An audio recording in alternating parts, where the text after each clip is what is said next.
Viral sa social media ang lavish lifestyle ng ilang personalidad na konektado sa mga questionableng contractor ng flood control projects. Ang kanilang pasosi post, hindi nagustuhan ng ilang artista. Anak ng mga mayayamang kontraktor ng flood control projects at iba pa. Ang iba ay tinatawag na Nepo Babies, ikinagalit maging ng ilang mga artista dahil sa kanilang mga ginawa. Ano ito? Halika, atin itong pag-usapan mga kaibigan. Yari, mga Nepo Babies ikinagalit maging ng ilang artista dahil sa ginawa nila. Alam mo ba kung ano ang mas nakakagalit kaysa baha sa kalsada?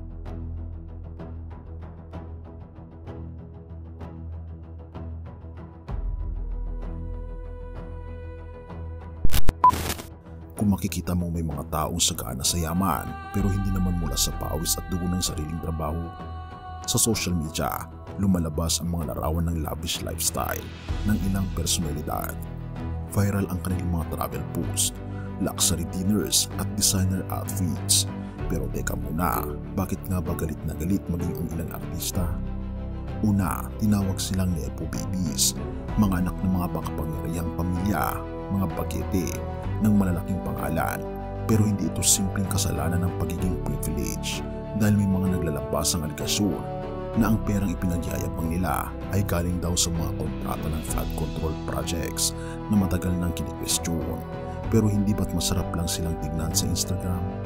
Yes, pero kapag nakikita mo ang bawat ngiti ay binili mula sa perang dapat sanay para sa mga kalsada, tulay at tahanan ng tao, ibang usapan na yan. Nag-viral palalo nang gumawa ang isang TikToker, si Juliana, ng satirical video, isang parody dinner worth 750,000 pesos sa isang 5-star hotel. Sino ba naman ang hindi mapapailing? Isang hapunan lang, halaga na ng isang bahay sa probinsya.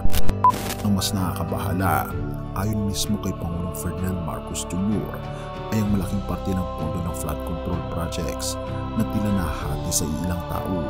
At dito pumasok ang ilang personalidad, si Claudine, na konektado raw sa SunWest Group of Companies, bigla na lang nag-deactivate ng social media accounts matapos masangkot sa issue. Pero huli na dahil na-screenshot na ng publiko ang kanyang luxury food and travel vlogs. Sofia Andres nagsalita, mas fulfilling gumastos kung galing sa sariling pinaghirapan. Quark Henares diretsang sinabi, wag lang sana tayo puro baby shaming, mas malaking issue ang privilege na nagbubunga ng impunity. At si Bianca Gonzalez, Intal, na pailing, kahiyaya ang mag-post ng kung saan-saan, lalo na kung galing lang sa yaman ng magulang. Therefore, hindi lang simpleng inggit ito, ito ay usapin ng pribilehyo laban sa hustisya. Bago natin ipagpatuloy kaibigan, siya nga pala, ang Great Controversy, na isa sa mga pinaka-kontrobersyal na libro dahil tumutukoy ito sa mga propesiya sa libro ng Daniel at Revelation na nagaganap na sa panahon natin ngayon bago ang pagdating ng ating Panginoong Diyos ay pinamimigay na namin ng libre sa pamamagitan ng PDF. At ito ay nasa limited lamang na panahon, kaya i-click mo sa description sa baba upang ma-avail mo kaibigan ang napaka-importanteng libro ito na magbubukas sa iyo sa mas maliwanag mong hinaharap. Purihin ang ating Panginoong Diyos at tayo magpatuloy. At hindi nagpahuli si Nadine Lustre, nagkomento siya tungkol sa mga kababayan nating natutulog pa rin sa mga hindi pa natapos na bahay dahil walang pondo, dahil walang progreso.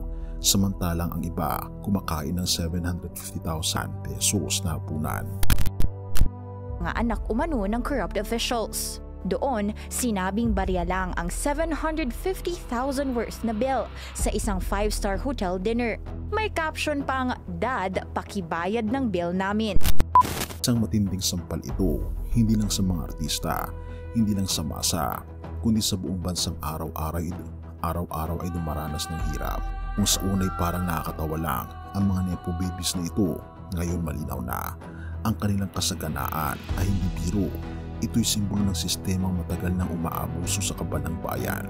At kung galit maging ang mga artistang sanay sa glamour at spotlight, dapat rin magising ang lahat ng Pilipino na mas malaki ang dapat ipaglaban kaysa sa isang viral post. Ngunit habang pinag-uusapan natin ang mga nepo babies at ang labis na karangyaan, may mas malalim na paalala ang ating Panginoong Diyos. Matthew 6 verses 19-21. Huwag kayong mag-impok ng mga kayamanan dito sa lupa, kung saan nininira ang tanga at kalawang, at kung saan pinapasok at ninanakaw ng mga magnanakaw. Sa halip, mag-impok kayo ng kayamanan sa langit, kung saan hindi naninira ang tanga at kalawang, at kung saan hindi pumapasok o nagnanakaw ang mga magnanakaw, sapagkat kung saan ang iyong kayamanan, naroon din ang iyong puso. Mga kaibigan, malinaw ang sinasabi ng ating Panginoon Yesus. Hindi masama ang magkaroon ng yaman, pero nakakasama kung doon nakatali ang puso natin. Sa gitna ng mga isyu ng pang-aabuso, privilege at kawalan ng hustisya, ang tunay na kayamanan ay hindi nakikita sa luxury brands, viral post o mamahaling hapunan. Ang tunay na kayamanan ay nasa relasyon natin sa ating Panginoon Yesus. Siya lamang ang kayamanang hindi nananakaw, hindi kumukupas, at hindi kailanman mauubos. Therefore, kung talagang may nepo baby na dapat tayong hangaan, siya iyon na anak ng ating Panginoon Diyos, na walang iba kundi ang ating Panginoon Jesucristo. Siya ang tanging nagbigay ng lahat, hindi para sa sarili kundi para sa atin. Hindi niya ipinagyabang ang kanyang karangyaan sa langit, kundi ibinaba niya ang sarili niya para iligtas tayo. Kaya't habang ang mundo ay abala sa paghatol ng kayamanan, tayo naman ay dapat abala sa paghahanap sa ating Panginoon Jesucristo, dahil ang kanyang biyaya, ang kanyang pag-ibig at ang kanyang kaligtasan ay higit pa sa lahat ng yaman ng mundong ito. Kaibigan, kanino mo itatali ang iyong puso? Sa pera ba o sa ating Panginoon Yesus? Purihin ang ating Panginoon Diyos at tayo manalangin. Ama naming Diyos na makapangyarihan sa lahat, kami po lubos na nagpapasalamat sa iyo, sapagkat katulad ng karakter ng aming Panginoon Jesucristo na siya'y nagpakumbaba upang kami po, Panginoon, ay maintindihan niya at malapitan niya, ay kami po yung nagpapasakop sa kanya, sa karakter niya, na wala po kami ipagmamayabang kundi ang aming Panginoon Jesucristo. Gabayan niyo po, Panginoon, ang bawat isa. Tulungan niyo po magbago ang mga puso po namin na punong-puno ng pride, at tingnan na ang tunay na kayamanan ay matatagpuan lamang sa aming Panginoon Jesucristo.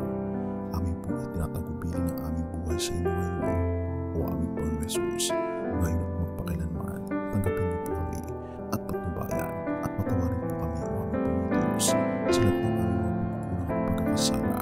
At salamat po sa pagdinig ng aming mga panalangin, sapagkat ito po ang aking samot hiling sa matamis na pangalan ng aming Panginoon Jesus.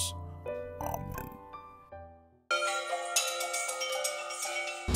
Bago natin ipagpatuloy, kaibigan, siya nga pala ang Great Controversy, na isa sa mga pinaka-kontrobersyal na libro dahil tumutukoy ito sa mga propesiya sa libro ng Daniel at Revelation na nagaganap na sa panahon natin ngayon, bago ang pagdating ng ating Panginoong Diyos ay pinamimigay na namin ng libre sa pamamagitan ng PDF.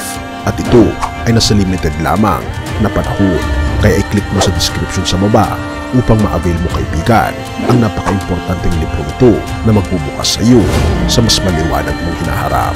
Purihin ang ating Panginoong Diyos at tayo magpatuloy.